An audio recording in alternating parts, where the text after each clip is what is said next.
Hola estudiantes, les doy la bienvenida a la conexión sincrónica para la semana número 3 de nuestra asignatura de Derecho Laboral. Como recordarán, en las 2 semanas anteriores hemos venido tratando el tema de estabilidad laboral reforzada. Y en esta ocasión vamos a profundizar en uno de los aspectos que habíamos considerado allí en la estabilidad laboral reforzada, y era lo que tenía que ver con el fuero sindical.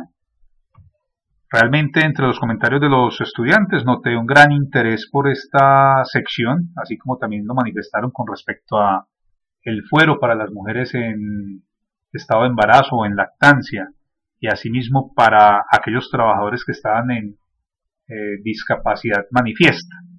Entonces, hoy vamos a trabajar lo que se conoce como derecho de asociación sindical.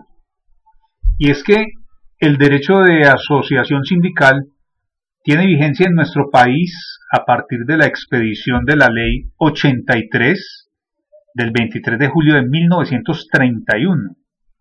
Es decir, estamos hablando que hace unos 90 años ya tiene esta ley vigencia en el país.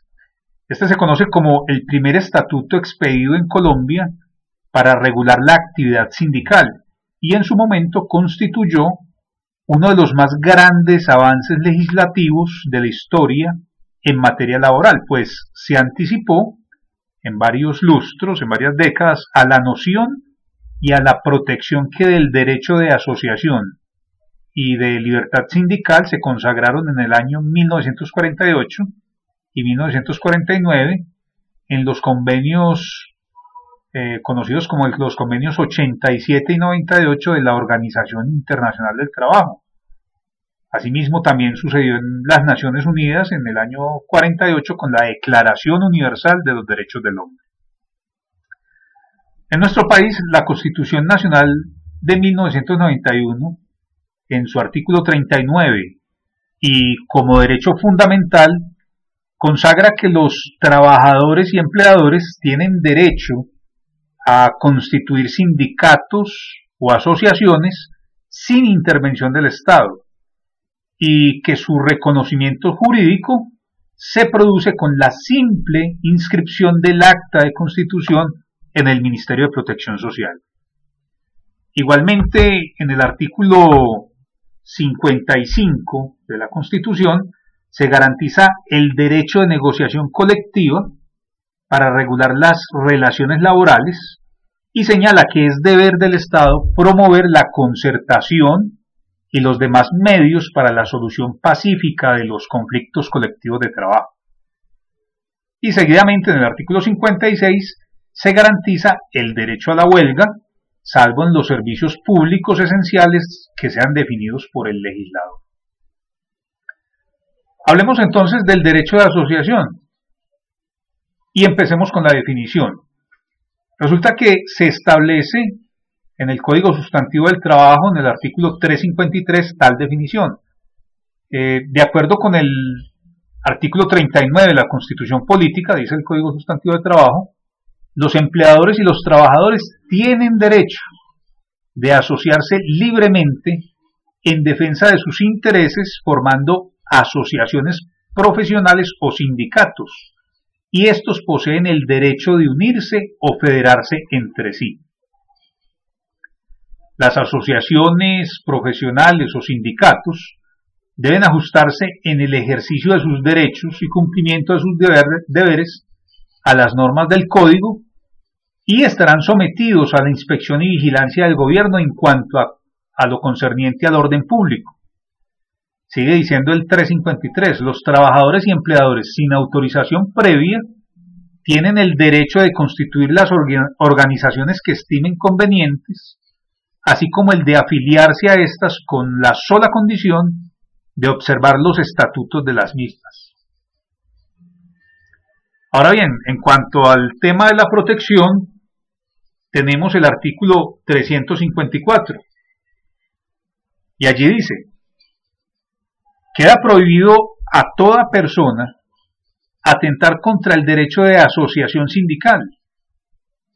Quien atente en cualquier forma contra el derecho de asociación sindical será castigada cada vez con una multa equivalente al monto de 5 a 100 veces el salario mínimo mensual más alto vigente, que le será impuesto por el respectivo funcionario administrativo del trabajo, sin perjuicio de las sanciones penales a que haya lugar. Luego, en el mismo artículo 354, se empiezan a enumerar una serie de actos que atentan contra el derecho a asociación sindical. Por ejemplo, hay un numeral, el numeral A, que dice: obstruir o dificultar la afiliación de su personal a una organización sindical de las protegidas por la ley mediante dádivas o promesas, o condicionar a esa circunstancia la obtención o conservación del empleo o el reconocimiento de mejoras o beneficios. Entonces ahí tenemos, por ejemplo, el primer acto por parte de un empleador que atentaría contra el derecho a asociación. Luego encontramos otros, por ejemplo, en el literal B del 354 sigue diciendo, cuando se refiere a esto de los actos que atentan contra el derecho a asociación, otro sería el siguiente: despedir, suspender o modificar las condiciones de trabajo de los trabajadores en razón de sus actividades encaminadas a la fundación de las organizaciones sindicales. Ahí tenemos entonces un segundo acto que atenta contra el derecho a asociación. Un tercero, literal C: negarse a negociar con las organizaciones sindicales que hubieran presentado sus peticiones de acuerdo con los procedimientos legales. Luego dice el D.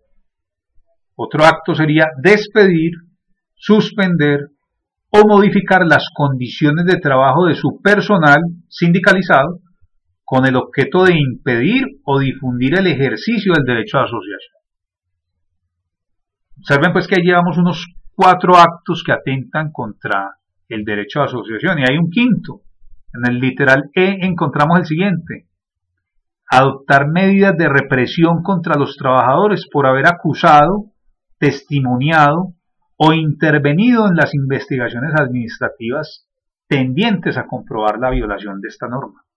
Entonces encontramos que en estos artículos, el 353 y 354 respectivamente, se enumeran una serie de actos que se consideran que atentan contra el derecho a asociación. Hablemos ahora de los sindicatos.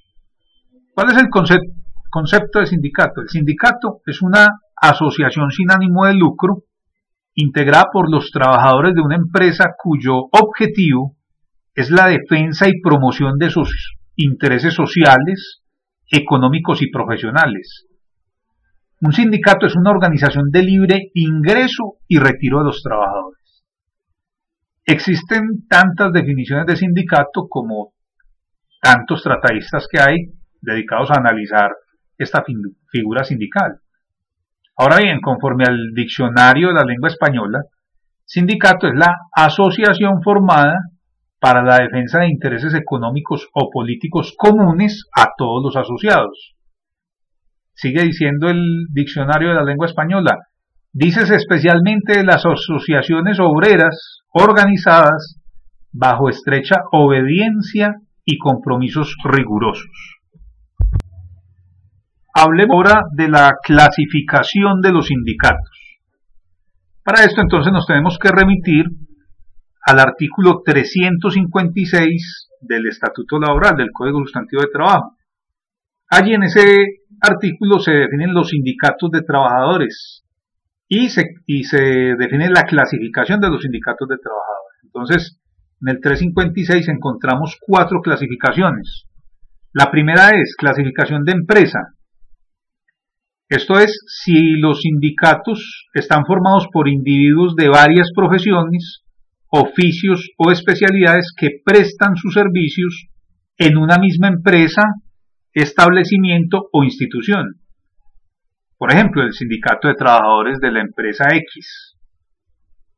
Una segunda clasificación: sindicatos de industria o por rama de actividad económica. Estos sindicatos son formados por individuos que prestan sus servicios en varias empresas de la misma industria o rama de la actividad económica. Por ejemplo, sindicatos de trabajadores de la industria de la construcción o la Unión Nacional de Empleados Bancarios.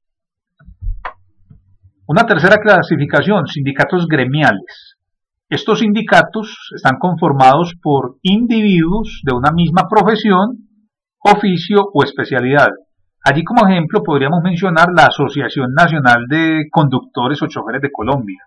Ese es un sindicato gremial.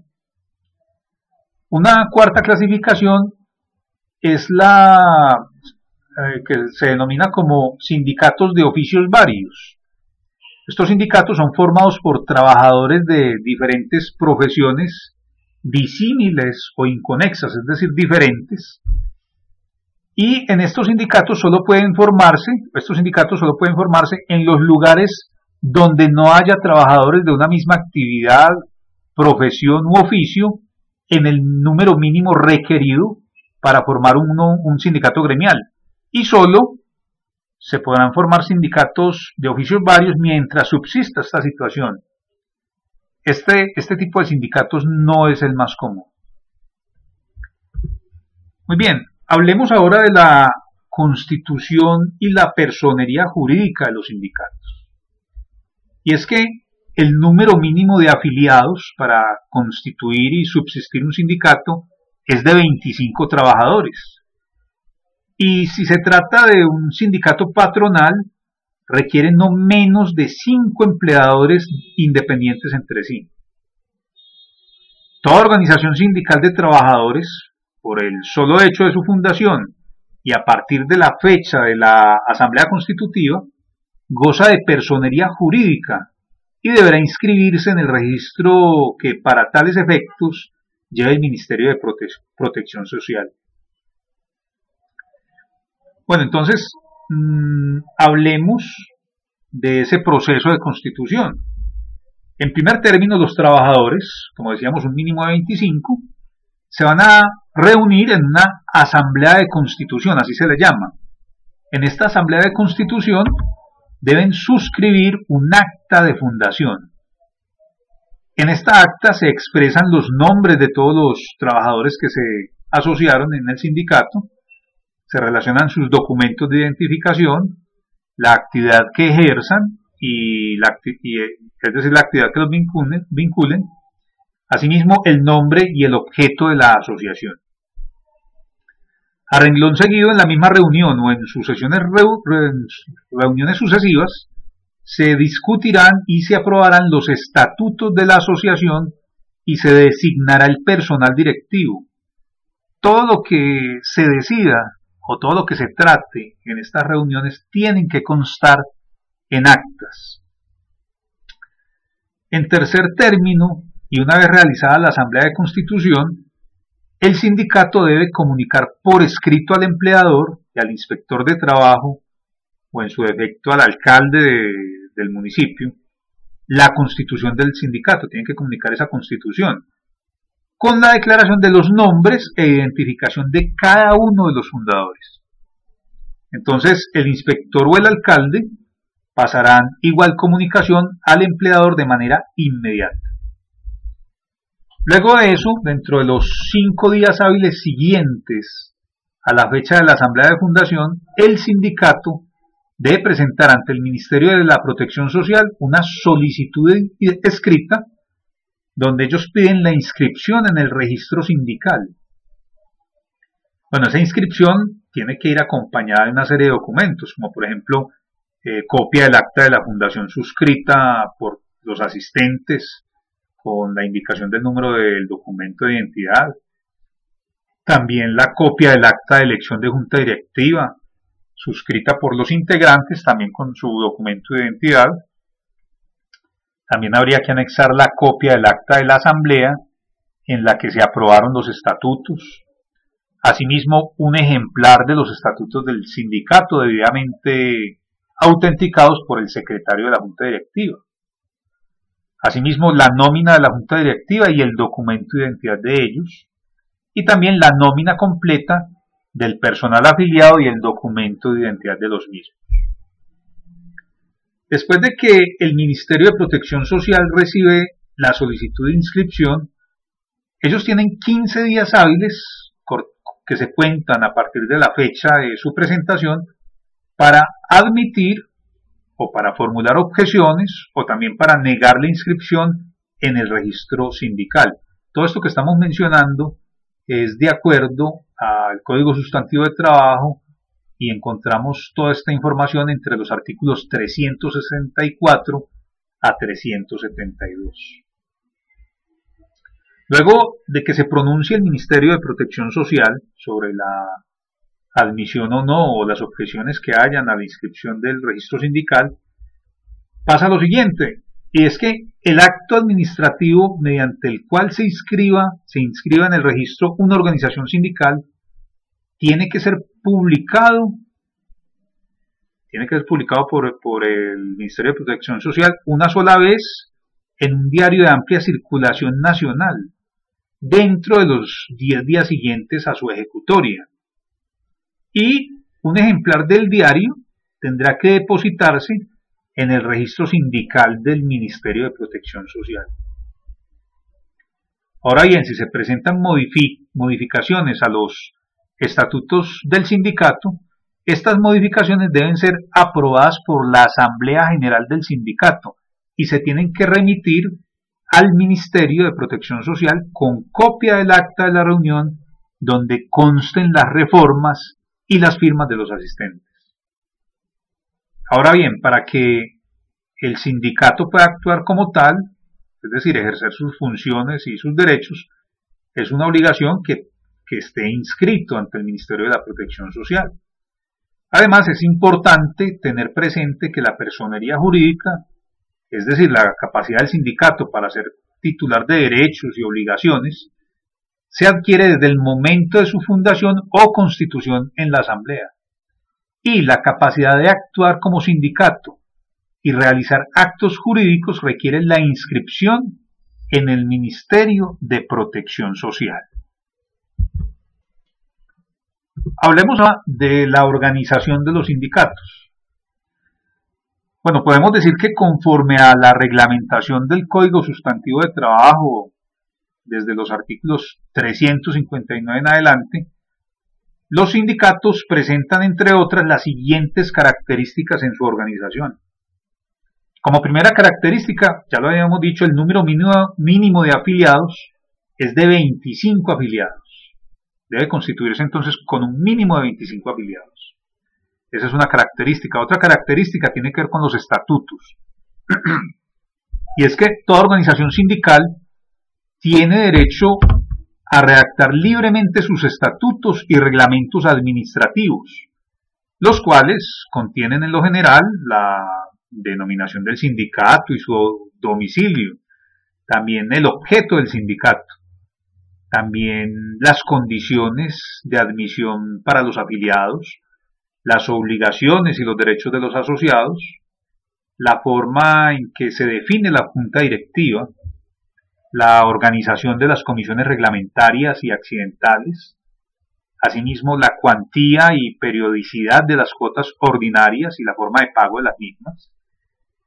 También deben contener los estatutos el procedimiento para decretar y cobrar cuotas extraordinarias.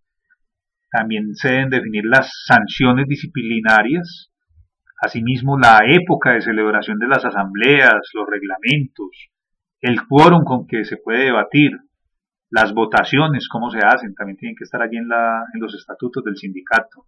En fin, las reglas en general para la administración de los bienes y los fondos sindicales, asimismo como la definición de la presentación de balances y expedición de finiquitos, es decir, normas para la liquidación del sindicato.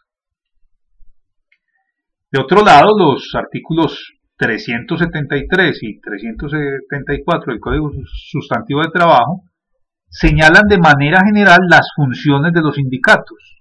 Señalan, entre otras, por ejemplo, estudiar las características de la profesión y los salarios, las prestaciones sociales, por ejemplo, los honorarios, los sistemas de protección y prevención de accidentes, Así también estudiar las condiciones de trabajo para procurar su mejoramiento y su defensa, celebrar convenciones colectivas y contratos sindicales, también asesorar a sus asociados en la defensa de los derechos emanados del contrato de trabajo o de la actividad profesional y representar a estos asociados ante las autoridades administrativas, también representarlos ante el empleador o ante terceros. Asimismo, otra de las actividades de los sindicatos es promover la educación técnica y general de sus miembros. Asimismo, prestar socorro a sus afiliados en caso de desempleo o de desocupación o de enfermedad, invalidez o calamidad. Asimismo, presentar pliegos de peticiones relativos a las condiciones de trabajo y adelantar su trámite legal. Otra de las características es que entre sus actividades los sindicatos pueden declarar la huelga de acuerdo con los preceptos de ley. Otra característica que tienen los sindicatos tiene que ver con la edad mínima que se exige de sus afiliados. Y es que pueden ser miembros de un sindicato todos los trabajadores que sean, eso sí, mayores de 14 años. En cuanto a las reuniones de la asamblea, como característica podemos mencionar que la asamblea general del sindicato debe reunirse por lo menos cada 6 meses. Eso está allí expresado en el artículo 385 del Código Sustantivo de Trabajo. De otro lado, el quórum de la asamblea, el quórum estatutario para que la asamblea actúe válidamente, corresponde, según el artículo 386, a la mitad más uno de sus afiliados, y solo se computan los votos de los socios presentes. Es decir, no habría posibilidad de delegación. Ahora, en cuanto a los empleados que son directivos del sindicato, entonces las características son las siguientes, que están en el 389. No pueden ser parte de la junta directiva de un sindicato, ni ser designados funcionarios del mismo, los afiliados que representen al empleador frente a sus trabajadores, ni los altos empleados directivos de las empresas. Eso quiere decir que es nula la elección que recaiga en cada uno de tales afiliados, y el que fuera debidamente electo entre esta persona después a desempeñar alguno de los cargos referidos. Eso quiere decir que entonces va a quedar inmediatamente vacante su cargo sindical. Como decíamos, todo esto de acuerdo al 389. Luego, en el artículo 393 encontramos unas características que tienen que ver con los libros. Y es que todo sindicato debe abrir tan pronto como se haya suscrito el acta de fundación y tan pronto como se haya posesionado la junta directiva provisional, por lo menos los siguientes libros: el libro de afiliación, el libro de las actas de la Asamblea General, el libro de las actas de la junta directiva, el libro denominado de inventarios y balances y el libro de ingresos y egresos. Estos libros deben previamente estar registrados por el inspector de trabajo, tienen que ir foliados y rubricados por el mismo inspector de trabajo en cada una de sus páginas. Esto está allí contemplado en el 393, como decíamos. Luego, en el 394 encontramos lo relacionado con el presupuesto, y es que el sindicato, cuando se encuentra en la Asamblea General, tendrá que votar el presupuesto de gastos para periodos no mayores de un año, y no podrá hacerse ninguna erogación que no esté contemplada en el presupuesto, sin autorización expresa de la misma Asamblea. Por eso es la importancia de ese presupuesto. Luego, en el 395 nos hablan de la caución del tesorero. Y es que el tesorero de todo sindicato debe prestar a favor de este una caución para garantizar el manejo de los fondos, es decir, como una especie de garantía. ¿Sí? Luego encontramos el depósito de los fondos.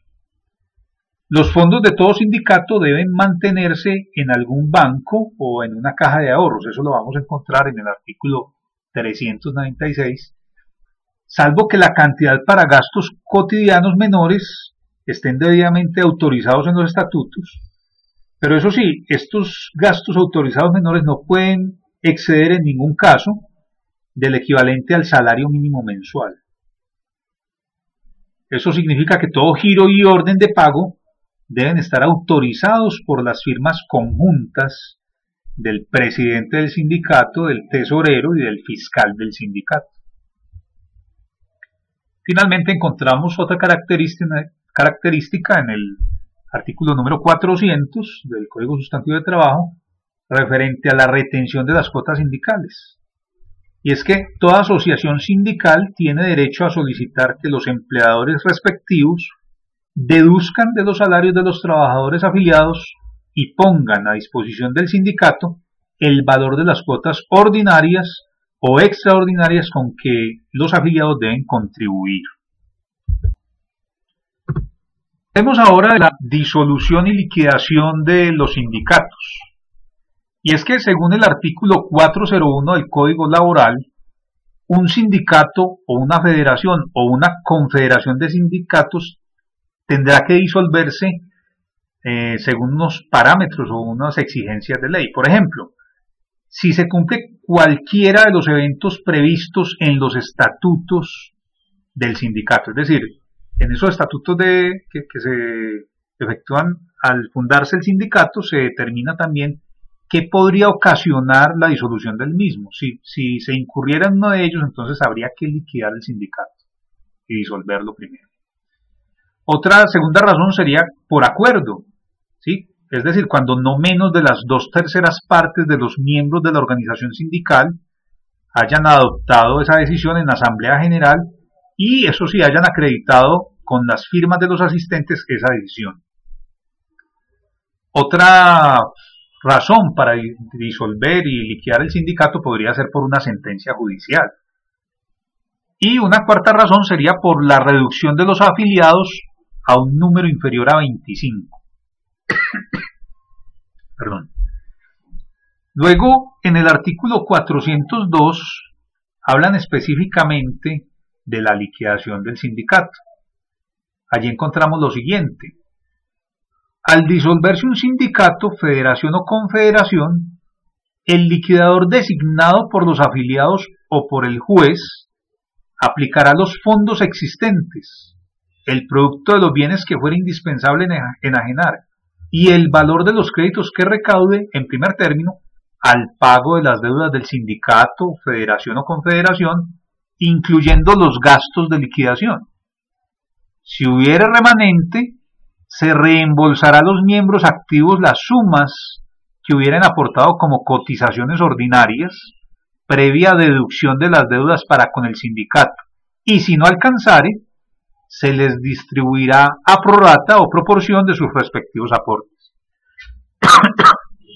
Sigue diciendo allí, si el sindicato está afiliado a una federación o confederación, el liquidador debe admitir la intervención simplemente consultiva de un delegado de ella en sus actuaciones, es decir, un delegado de la federación. Y si queda algo del haber común, una vez pagadas las deudas y hechos los reembolsos, se adjudicará a la organización sindical designada para ello en los estatutos o por la Asamblea General. Así entonces se realizará el proceso de liquidación sindical.